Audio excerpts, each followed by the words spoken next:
We begin here at 11 with the quickly evolving situation in the Middle East. Thank you for joining us. I'm Jonathan Gonzalez. I'm Kathy Vara. Yesterday, we told you about the strike that took out Iran's supreme leader. Tonight, we are seeing Iran's response, counterstrikes that have turned deadly. American service members were killed. U.S. bases and embassies are now on lockdown after Iranian missiles hit multiple targets in Israel. And it all comes as tonight we're getting word that the Iranian regime is taking the first steps to select its new leader. Our Conan Nolan starts us off. We take questions on Iran.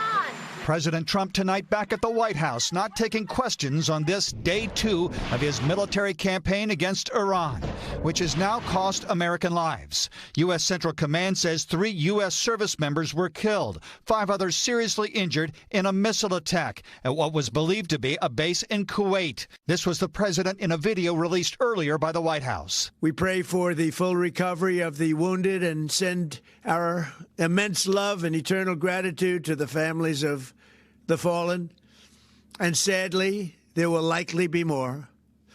Before it ends, that's the way it is. NBC's Courtney Cubey covers the Pentagon. We know that the unit, the individuals involved, were assigned to a sustainment unit. That basically means that they did logistics and support. In Israel, 9 civilians were killed when a 1,000-pound Iranian missile struck a residential neighborhood. And some of the victims, according to witness accounts, were inside a bunker at the time, but the bunker was not able, apparently, to withstand that much force. Meanwhile, U.S. and Israeli forces continue to pound the capital city of Tehran, targeting, according to Israeli officials, military installations and the launch capabilities of the Iranian ballistic missile program. This while claiming to have killed upwards of 40 leaders in the command structure of the Islamic Revolutionary Guard. Retired Lieutenant Colonel Steve Warren is an NBC News military analyst. As we continue to degrade their leadership, the Air Force leadership, their intelligence leadership, you have increasingly junior people having to step up and try to make decisions that perhaps they're not prepared for, trying to organize under this immense pressure that they're already feeling. And then finally, wondering whether or not this is a business that they want to stay in.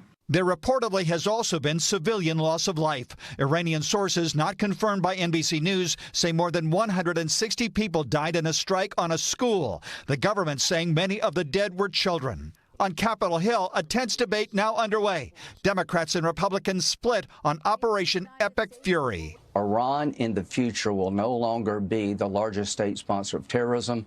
They cannot rain terror on the region. They cannot commit mass murder.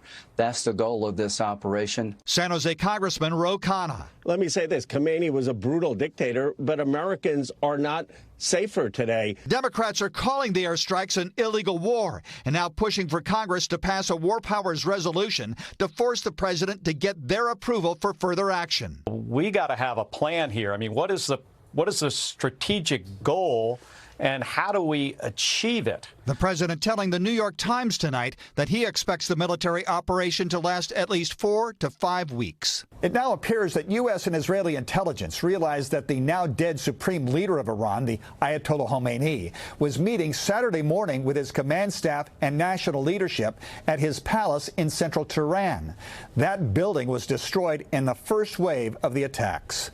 I'm Conan Nolan, NBC4 News.